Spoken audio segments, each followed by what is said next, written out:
आप सभी प्रिय भक्तों को संतान सप्तमी व्रत कथा की पावन शुभकामनाएं, मंगलमय कामनाएं। प्रिय भक्तों, यदि आप हमारे YouTube चैनल पर अभी नए हैं तो हमारे चैनल को सब्सक्राइब कर लीजिए, लाइक कर दीजिए, बेल आइकन का बटन दबा दीजिए। एवं प्रिय माताओं बहनों को, जिन भी माताओं बहनों को इस वीडियो की श्री संतान सप्तमी की व्रत कथा की आवश्यकता हो, सुनना चाहती हो, तो प्रिय भक्तों आप उनके पास इस व्रत कथा को शेयर कर सकते हैं। या माताएं बहनें यदि स्वयं पोथी पढ़ती हैं तो वो स्वयं भी पढ़ सकती हैं। आपको यह पोथी चाहिए श्री संतान सप्तमी व्रत कथा। इस पोथी के माध्यम से आप भगवान शिव एवं माँ पार्वती का षोडशोपचार विधि के अनुसार आप पूजन करें। गंध, अक्षत, पंचामृत, दूर्वा एवं भगवान की बेलपत्र, शमीपत्र भगवान को समर्पित करें। माताओं बहनों, आपको एक धागा चाहिए रेशम का, जिसमें आपको 7 गांठें लगानी है, तो वह संतान सप्तमी का व्रत रहेगा। वही रक्षा सूत्र के माध्यम से आपको पुनः अपने हाथ में धारण करना है। प्रिय माताओं बहनों, विशेष रूप से तो यह हमारा जो संतान सप्तमी का व्रत है, यह हमारी माताएं रखती हैं जिनकी यहाँ संतान है। वह व्रत रखती हैं कि उनकी जो संतान है उनका मंगल हो, उनका भविष्य जो है वो अत्यंत ही शुभ, उनका भविष्य मंगलमय हो, वो अपने जीवन में उन्नति करें। एवं वह माताएं बहनें भी इस व्रत को धारण कर सकती हैं या करती हैं जिन माताओं बहनों के यहाँ संतान नहीं है। तो वह जिनके यहाँ पुत्र नहीं है, वह पुत्र कामना के लिए माता आदि जगदम्बा माँ पार्वती एवं भगवान शिव का षोडशोपचार विधि के अनुसार पूजन करें एवं भगवान से कामना करें कि हे प्रभु, हे माँ, हमारे यहाँ आप अच्छी ही स्वस्थ एवं सगुणी संतान को जन्म दीजिए, जिससे हमारा उद्धार हो, हमारा मंगल हो एवं वह संतान सदैव भी आपकी सेवा में लगी रहे। तो आइए प्रिय भक्तों, आज हम इस पोथी के माध्यम से आपको संपूर्ण यह संतान सप्तमी व्रत कथा की पोथी है। और प्रिय भक्तों, यह आपको मार्केट में मिल जाएगी। मार्केट में आपको यह 10 या 15 रुपए में आपको प्राप्त हो जाएगी। तो यह पोथी आपको लेनी है। यदि ना भी ले सकें तो आप हमारी इस वीडियो के माध्यम से संपूर्ण श्री संतान सप्तमी की व्रत कथा एवं विधि को सुन सकते हैं। तो विधि यही है कि हमें भगवान शिव माँ पार्वती का पूजन करना है। षोडशोपचार विधि के अनुसार पूजन आदि करने के बाद हमें भगवान को तिलक आदि, अक्षत, हल्दी, रोरी सब समर्पित करनी है। हल्दी हमें और रोरी भगवान शिव को नहीं लगानी है। और यदि वहाँ पर हमारे यहाँ कोई पुरुष हो तो हमें भगवान शिव को यज्ञोपवीत भी धारण करवाना है, जिसे आमतौर पर हम लोग जनेऊ कहते हैं। माताएं यज्ञोपवीत को भगवान को समर्पित ना करें। और यदि आप यज्ञोपवीत भगवान को समर्पित करें भगवान शिव को, तो उसमें हल्दी ना लगाएं। तो प्रिय भक्तों, इस प्रकार आपको भगवान शिव एवं माँ पार्वती की पूजा करनी है। माँ पार्वती को आप दूर्वा ना चढ़ाएं। बेलपत्र, समीपत्र आप भगवान शिव एवं माँ जगदम्बा दोनों को ही चढ़ा सकते हैं। तो इसी विधि के अनुसार आपको करना है। अंत में आपको हवन करना है। कथा श्रवण करने के बाद आपको हवन करना है। हवन के तत्पश्चात आपको भगवान शिव की आरती करनी है। आरती आपको पता है, ओम जय शिव ओमकारा, भोले हर शिव ओमकारा, ब्रह्मा विष्णु सदाशिव, अर्धांगी धारा, ओम हर हर हर महादेव। तो यह आरती आपको करनी है। तो आइए भक्तों, आज इस पोथी के माध्यम से हम आपको संपूर्ण जो भी श्री संतान सप्तमी की व्रत कथा है वो हम आपको सुनाएंगे। तो प्रिय भक्तों, आप श्रवण करें। महाराज श्री युधिष्ठिर से भगवान श्री कृष्ण कहते हैं कि हे युधिष्ठिर, ध्यान से सुनो। एक दिन मजादार युधिष्ठिर ने भगवान से कहा कि हे प्रभु, आप ऐसा कोई उत्तम बतलाइए, ऐसा उत्तम कोई व्रत बतलाइए। यह श्री युधिष्ठिर जी ने भगवान श्री कृष्ण ने पूछा था। तो भगवान श्री कृष्ण कहते हैं कि हे युधिष्ठिर, आप ध्यान पूर्वक सुने। भगवान श्री कृष्ण राजा युधिष्ठिर से कहते हैं, जो धर्मराज हैं, जो माता कुंती के 5 पांडवों में से एक सर्वप्रथम पुत्र हैं, जो ज्येष्ठ पुत्र हैं, जो 5 पांडव हैं उनमें से एक हैं। तो धर्मराज युधिष्ठिर से भगवान श्री कृष्ण ने कहा कि हे युधिष्ठिर, आपको यदि अनेक सांसारिक क्लेश, दुख आदि दूर हो एवं पुत्रवान हो जाएं, यह सुनकर भगवान श्री कृष्ण बोले कि हे राजन, तुमको बड़ा ही उत्तम प्रश्न किया है। भगवान श्री कृष्ण ने कहा कि हे राजन, आपने बड़ा ही अत्यंत ही एवं उत्तम प्रश्न किया है।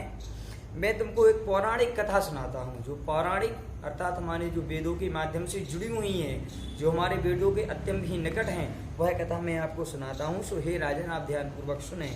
एक समय लोमस ऋषि श्री मथुरा नगरी में पधारे और वहाँ पर उन्होंने वसुदेव जी के घर पर गए। ऋषि राज को आया हुआ देखकर श्री वसुदेव जी ने एवं माँ देवकी ने बड़े ही अत्यंत ही प्रसन्नता से षोडशोपचार विधि के अनुसार ऋषि लोमस की पूजा की एवं अर्चना की, उनका वंदन किया और फिर मुनि को चरणोदक को धोकर सुंदर आसन पर उन्हें विराजमान किया। प्रिय भक्तों, वह प्रसन्न होकर, लोमस ऋषि ने प्रसन्न होकर उनको कथा सुनाती हुए कहा कि, कथा कहती हुई श्री लोमस ऋषि ने कहा कि हे देवकी, दुष्ट दुराचारी पापी कंस के ने तुम्हारे कई पुत्रों को मार डाला है, जिसके कारण तुम्हारा मन अत्यंत ही दुखी है। इसी प्रकार राजा नहुस की पत्नी, राजा नहुस जो भगवान श्री राम के पूर्वज थे, तो ऋषि लोमस ने कहा कि राजा नहुस की जो पत्नी थी चंद्रमुखी, वह भी बहुत दुखी रहती थी, किंतु उसने संतान सप्तमी का व्रत विधि विधान सहित किया, जिसके प्रताप से उनको सुंदर एवं सगुण संतान की प्राप्ति हुई। प्रिय भक्तों, यह सुनकर देवकी माता ने हाथ जोड़कर ऋषि से कहा कि हे ऋषिवर, आप हमें कृपा कर बताइए कि रानी चंद्रमुखी का जो संपूर्ण वृत्तांत है एवं किस विधि के अनुसार उनने भगवान शिव एवं मां पार्वती की पूजा की, संतान सप्तमी के व्रत का पारायण किया, वह आप हमें बताइए। तो ऋषि नहुस ने कहा कि हे देवकी, अयोध्या के राजा नहुस, उनकी पत्नी चंद्रमुखी अत्यंत ही सुंदर थी और उनके नगर में एक विष्णुगुप्त नाम का ब्राह्मण रहता था। अयोध्यापुरी में राजा नहुस के राज्य में जो उनकी पत्नी थी चंद्रमुखी, उस समय उस राज्य में एक विष्णुगुप्त नाम के ब्राह्मण रहते थे और एक ब्राह्मण रहता था, उसकी स्त्री का नाम भी भद्रमुखी था और वह भी अत्यंत ही सुंदर थी। इतनी रूपवान थी कि मानिए आपके कामदेव की जो रति है, वह रति भी उनके समक्ष फीकी पड़ जाती थी। अर्थात जो रति का जो सौंदर्य है, वह सौंदर्य ही उनकी जो ब्राह्मण, जो पंडित जी की जो पत्नी थी भद्रमुखी, उनके सामने वह कम हो जाता था।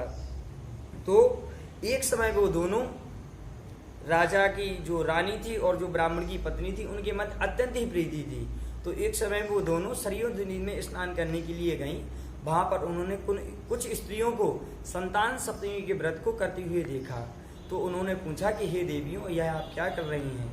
तो उन माताओं बहनों ने कहा कि हे रानी, हे ब्राह्मणी, हम यहाँ पर संतान सप्तमी का व्रत कर रहे हैं, जिससे हमें सुंदर एवं स्वयं संतान की प्राप्ति होगी। चंदन आदि अक्षत से व षोडोपचार विधि से माता शिव पार्वती का पूजन किया।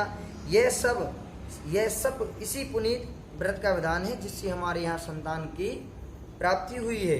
यह सुनकर रानी और ब्राह्मणी भी इस व्रत को करने का मन ही मन संकल्प किया और घर वापस लौट आई। ब्राह्मणी भद्रमुखी तो इस व्रत को काफी समय तक करती रही एवं नियम पूर्वक करती रही, किंतु रानी चंद्रमुखी राजमद के कारण कभी इस व्रत को करती, कभी ना करती एवं कभी भूल जाती। कुछ समय बाद दोनों मर गईं। दूसरे जन्म में रानी को बंदरिया की योनि मिली एवं ब्राह्मणी को मुर्गी की योनि प्राप्त हुई। और इसी प्रकार इन्होंने कुछ समय पश्चात, जो रानी बंदरिया थी और जो ब्राह्मणी को मुर्गी की योनि प्राप्त हुई थी, उन्होंने यह देवी त्याग दी। अब इनका तीसरा जन्म हुआ। तो तीसरे जन्म में पुनः जो ब्राह्मणी थी, वो एक ब्राह्मण के घर पर ही जन्म लेती हैं और रानी पुनः एक राजा के यहाँ ब्याह दी जाती हैं। और इस जन्म में ब्राह्मणी का नाम भूषण देवी रखा गया और उनका विवाह गोकुल निवासी अग्निशील नामक ब्राह्मण के साथ कर दिया गया। भूषण देवी इतनी सुखी थी एवं इतनी सुंदर थी कि वह आभूषण रहित भी अत्यंत ही सुखी रहती थी। और देखिए, जो पूर्व जन्म में, जो प्रथम जन्म में रानी और ब्राह्मणी के मध्य जो प्रीति थी, जो स्नेह था, वह प्रीति और स्नेह इस जन्म में भी बना रहा। तो भूषण देवी अत्यंत ही सुंदर, सर्वगुण संपन्न एवं चंद्रमा की समान धर्मवीर, कर्मनिष्ठ और सुशील स्वभाव वाले 8 पुत्रों को जन्म देती हैं। ब्राह्मणी भूषण देवी ने सुंदर सुगुण वाले 8 पुत्रों को जन्म दिया। यहाँ पर शिव जी के ये व्रत का ही यह फल है कि ब्राह्मणी भूषण देवी के यहाँ सगुणी 8 पुत्रों का जन्म हुआ है। प्रिय भक्तों, सिमुख ब्राह्मणी के गर्भ से अभी तक किसी बालक ने जन्म नहीं लिया। रानी वृद्ध होने लगी। वृद्ध अवस्था में उन्हें एक पुत्र पैदा हुआ और वह पुत्र भी इस प्रकार पैदा हुआ कि वह पुत्र जो था वो अत्यंत ही दुबला पतला था एवं वो जन्म से ही गूंगा और बहरा था, और कुछ दिन बाद बुद्धिहीन होने के कारण वो अल्प आयु में ही इस शरीर को त्याग कर 9 वर्ष की आयु में वो छोड़कर चला गया। 9 वर्ष की आयु में उसकी मृत्यु हो गई। यह क्षणभंगुर और शरीर उसने त्याग दिया। अब रानी तो पुत्र शोक में अत्यंत ही दुखी रहने लगी और व्याकुल रहने लगी। देवयोग से भूषण देवी ब्राह्मणी रानी के यहाँ अपने 8 पुत्रों को लेकर पहुंचती हैं। रानी का हाल सुनकर उसे भी बहुत दुख हुआ, किंतु इसमें किसी का क्या बस है। भला कर्म और प्रारब्ध आदि हमारे जो भविष्य में लिखा है, जो विधाता ने लिख दिया है, उस लेखनी को कोई नहीं मिटा सकता है। तो रानी अत्यंत ही दुखी थी, इसी कारण उसे दुख भोगना पड़ा। उसने अपने कर्म से भटकी। उसने जो मन में प्रतिज्ञा की थी कि हम संतान सप्तमी का व्रत करेंगे, माता पार्वती भगवान शिव का हम षोडशोपचार विधि से पूजन करेंगे, तो रानी उसको भूल गई। इसी व्रत की अवज्ञा के कारण एवं अपनी प्रतिज्ञा के खंडन के कारण ही रानी को यह दुख भोगना पड़ा।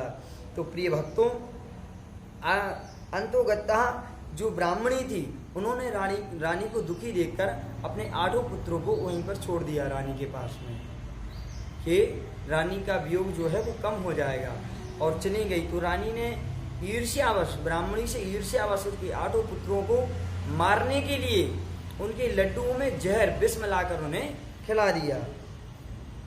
तो परंतु भगवान शिव एवं मां पार्वती की कृपा से एक भी बालक मृत्यु को प्राप्त न हुआ। यह देखकर रानी अत्यंत ही आश्चर्यचकित रह गई। देखिए, भगवान की माया है। यदि संसार में कोई कुछ चाहे तो उसकी मनोकामना सिद्धि उसकी कामना के आधार पर नहीं हो सकती है, क्योंकि यदि मनुष्य के जो मन में कल्पना की है, जो उसने विचार किया है, यदि वह प्राप्त हो जाए तो प्रिय भक्तों फिर उसे कोई परेशान होने की आवश्यकता ही नहीं है। तो आश्चर्यचकित रह गई।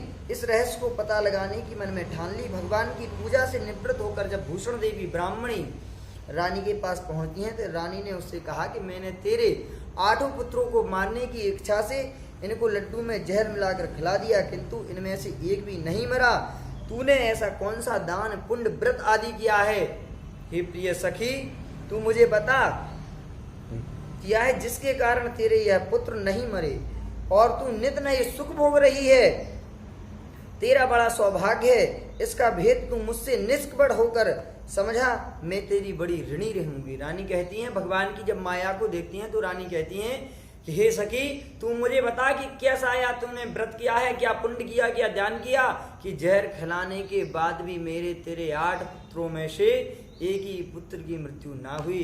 तो प्रियवक्तो, भगवान की कृपा अत्यंत ही प्रबल है और जिसको प्रभु सहायता करें उसका इस संसार में कोई कुछ कर नहीं सकता, और जिसको प्रभु स्वयं ही दुख देना चाहें उसे इस दुनिया में कोई बचा नहीं सकता, क्योंकि जाको प्रभु दारुण दुख देहि ताकि मत पहले हर लेहि। संकल्प और प्रतिज्ञा करने के बाद भी जिस प्रकार रानी भूल गई, उसी प्रकार यदि भगवान किसी को दुख देना चाहते हैं तो हम और आप जैसे प्राणी भी भूल जाते हैं। प्रिय भक्तों, तो ब्राह्मणी ने जो सखी थी भूषण देवी, उन्होंने रानी को संपूर्ण वृतांत सुनाया, तीनों जन्मों की कथा सुनाई कि हे रानी, हम पूर्व जन्म में अयोध्या में निवास करते थे और आप एक राजा की रानी थी और हम एक ब्राह्मण की ब्राह्मणी थी। हमने सरयू नदी के तट पर कुछ महिलाओं को, कुछ माताओं बहनों को माता संतान सप्तमी का व्रत का पूजन करते हुए देखा, शिव पार्वती का पूजन करते हुए देखा। तो हमने भी मन में संकल्प किया था कि हम भी इस व्रत को धारण करेंगे, किंतु हे रानी, मैं तो अपने इस जन्म को करती रही, इस नियम को करती रही, मैंने भगवान की व्रत को किया है, संतान सप्तमी माता की व्रत को किया है, परंतु तुम दुर्भाग्य से इस व्रत को करना भूल गई और हमारा दूसरा जन्म फिर हुआ। उस योनि में रानी तुम बंदरिया बनी और मैं मुर्गी बनी। तुम्हें मुर्गी की योनि में भी माता पार्वती एवं भगवान शिव का ध्यान करती रही, संतान सप्तमी व्रत कथा का ध्यान करती रही, किंतु रानी तुम इस योनि में भी इसको भूल गई और तृतीय जन्म तुम्हारा पुनः हुआ और आज तुम रानी हो और मैं एक ब्राह्मणी हूँ, पर तुम्हें अभी भी यह याद नहीं है। और जिस प्रकार ब्राह्मणी ने, भूषण देवी जी ने यह संपूर्ण वृतांत रानी को सुनाया तो रानी को सब कुछ याद आ गया और याद आते ही रानी ने भगवान से प्रार्थना की कि हे प्रभु, हमें क्षमा करें, और रानी ने भगवान से प्रार्थना की और षोडशोपचार विधि के अनुसार भगवान का व्रत का पूजन किया, जिसके कारण मैंने इस व्रत का आचार सहित विचार किया, नियम पूर्वक किया। आज भी करती हूँ। दूसरे जन्म में तुम बंदरिया बनी हो और तुमने उस जन्म में भी तुम भूल गई, इस प्रकार समझाती हो। भूषण देवी रानी को समझाया, तो मैं समझती हूँ कि तुम्हारे ऊपर यह जो भारी संकट है हे रानी, यह उसका एकमात्र यही कारण है कि संतान सप्तमी की व्रत का जो तुमने प्रतिज्ञा की थी वह व्रत तुमने संकल्प पूर्ण नहीं किया। इसलिए तो मैं कहती हूँ कि तू अब भी संतान सप्तमी के व्रत को विधि विधान सहित करिए, जिससे तुम्हारा यह संकट दूर हो। लोमहर्षि ने कहा कि हे देवकी, भूषण देवी ब्राह्मणी के मुख से अपने पूर्व जन्म की कथा सुनकर व्रत का संकल्प आदि जानकर रानी को पूर्व जन्म का सब कुछ याद आ गया और उसने भगवान से क्षमा याचना की। भगवान से माता पार्वती की अपीम महिमा के गीत गाने लगी और उस दिन से रानी ने नियमानुसार, प्रत्येक नियम के अनुसार संतान सप्तमी के व्रत को धारण किया, जिसके प्रभाव से रानी की यहाँ संतान सुख, रानी को संतान सुख भी मिला तथा संपूर्ण सुख भोग कर वो अंत में शिवलोक को चली गई। तो भगवान शंकर के व्रत का ऐसा प्रभाव है कि पथ भ्रष्ट मनुष्य भी यदि अपने पथ पर अग्रसर हो जाता है, भगवान की सेवा करता है और अत्यंत ही अनंत ऐश्वर्य भोग कर वह सुख धाम को प्राप्त होता है। लोमहर्षि ने फिर कहा कि हे देवकी, इसलिए मैं भी तुमसे कहता हूँ कि तुम भी इस व्रत को करो, संकल्प करो और मन में करने का विचार करो, तुमको भी संतान सुख मिलेगा। इतनी कथा सुनकर देवकी हाथ जोड़कर लोमहर्षि से पूछने लगी कि हे ऋषिराज, मैं भी पुनीत उपवास को अवश्य करूंगी, किंतु आप इस कल्याणकारी व्रत एवं संतान सुख देने वाले उपवास का जो संपूर्ण विधान है, नियम है, वह आप मुझे विस्तार से समझाइए। यह सुनकर ऋषि लोमहर्षि ने कहा कि हे देवकी, यह पुनीत उपवास भादव मास की शुक्ल पक्ष की सप्तमी के दिन रखा जाता है और उस दिन ब्रह्म मुहूर्त में महिलाएं उठकर किसी नदी अथवा कुएं पर पवित्र एवं बाबरी में जाकर जल के द्वारा स्नान करती हैं। निर्मल वस्त्र, स्वच्छ वस्त्र धारण कर भगवान की शंकर एवं माँ पार्वती आदि जगदम्बा की मूर्ति को स्थापित करती हैं। यदि आपको मूर्ति स्थापित ना करनी हो तो आप किसी भी शिव के देवालय में जाकर, जहाँ पर भगवान का शिवालय बना हो, शिव पंचायत हो, आप वहाँ पर भगवान की पूजा कर सकती हैं। यदि शिव पंचायत ना भी हो, यदि शिवलिंग भी है तो आप शिवलिंग का भी पूजन कर सकती हैं, जो हम पूर्व वीडियो में आपको बता सके हैं। प्रिय भक्तों, आपको बता चुके हैं कि भगवान शिव की शिवलिंग के अंदर संपूर्ण शिव पंचायत का निवास होता है। तो आप शिव पंचायत का निवास, शिव पंचायत का पूजन शिवलिंग के अंदर भी कर सकते हैं। तो आपको मूर्ति यदि आप घर पे हैं तो आप रख सकते हैं, यदि ना हो तो आप किसी भी शिवालय में जाकर भगवान का पूजन व्रत कर सकते हैं। और गंध अक्षत द्वारा आप भगवान का पूजन कीजिए। और देवकी, आपको इन प्रतिमाओं के सम्मुख सोने चांदी के तारों को अथवा रेशम के एक गड़ा को रखना चाहिए। यदि सोने चांदी के तार उपस्थित ना हो सके तो माताओं बहनों, आप रेशम के तार को, या हम आपको सीधा सीधा बोलें रेशम के धागे को, या हम आपको सीधा सीधा बोलें कि आप कलाबा को लेकर उसमें 7 गांठें लगा लें और वह भगवान को समर्पित कर दें, माता को समर्पित कर दें, बनाएं और 7 गांठें लगानी चाहिए। इस गड्ढे को धूप दीप अष्टगंध से पूजा करके भगवान को समर्पित कर दें और फिर पूजा आदि होने के बाद अपने हाथ में बांध लें, बाएं हाथ में आप बांध लें और भगवान शिव शंकर से अपनी कामना सफल होने की प्रार्थना करें। तदनंतर 7 कुआं बनाकर भगवान को भोग लगावें और 7 कुएं एवं यथाशक्ति सोने तथा चांदी की अंगूठी बनवाकर इन सबको एक तांबे के पात्र में रख देना चाहिए और उनका षोडशोपचार विधि के अनुसार पूजन आदि कर किसी धर्म निष्ठ एवं सत्य पात्रा ब्राह्मण को, जो ज्ञानी हो और जो धन का लोलुपचारी ना हो एवं कर्मनिष्ठ हो, ऐसे ब्राह्मण को दान कर देना चाहिए। और उसके पश्चात 7 कुआं स्वयं प्रसाद के रूप में आपको प्राप्त करने हैं। इस प्रकार यह व्रत पारायण करने का जो विधान है, प्रति साल की शुक्ल पक्षमी सप्तमी के दिन हे देवकी यह व्रत आता है। इस प्रकार नियम पूर्वक व्रत करने से मनुष्य के समस्त पाप नष्ट हो जाते हैं और भाग्यशाली संतान उत्पन्न होती है तथा अंत में शिवलोक की प्राप्ति होती है। हे देवकी, मैंने तुमको संतान सप्तमी का व्रत संपूर्ण विधान सहित वर्णन किया है, उसको अब तुम नियम पूर्वक करो, जिससे तुम्हारा उत्तम संतान प्राप्त होगी। इतनी कहता कहकर आनंद कंद भगवान श्री कृष्ण ने युधिष्ठिर से कहा कि हे धर्मराज युधिष्ठिर, उस व्रत के प्रभाव से ही मैं अपनी माता देवकी के यहाँ पैदा हुआ, मैंने जन्म लिया, मैं प्रकट हुआ। और धर्मावतार युधिष्ठिर से कहा कि हे लोमस ऋषि, इस प्रकार हमारी मातों को समझाकर चले गए। और यह व्रत विशेष रूप से स्त्रियों के लिए ही कल्याणकारी है, परंतु पुरुषों को भी संतान सुख की प्राप्ति के लिए एवं संतान के कल्याण के लिए यह व्रत धारण करना चाहिए। संतान सुख देने वाला यह व्रत सब पापों को नाश करने वाला है। यह उत्तम है, जिससे स्वयं भी करें तथा दूसरी महिलाओं को, दूसरी स्त्रियों को भी, बहनों को भी बताएं। भगवान इसमें आपको नियम पूर्वक जो कोई इस व्रत को करता है और भगवान शिव एवं माँ पार्वती की पूजा करता है, सच्चे मन से आराधना करता है, निश्चय ही ऐसे मनुष्य के, ऐसी माताओं बहनों को अमर पद की प्राप्ति होती है। अंत में वो शिवलोक को जाते हैं, उनके सभी पापों को भगवान शिव नष्ट कर देते हैं। क्योंकि प्रिय भक्तों, भगवान शिव भोलेनाथ है, अत्यंत ही दयालु हैं, कृपालु हैं। तो हमें भगवान शिव की शरण में बना रहना है। चलिए हम भगवान शिव से प्रार्थना करें कि हे देव, सभी का कल्याण हो। शिव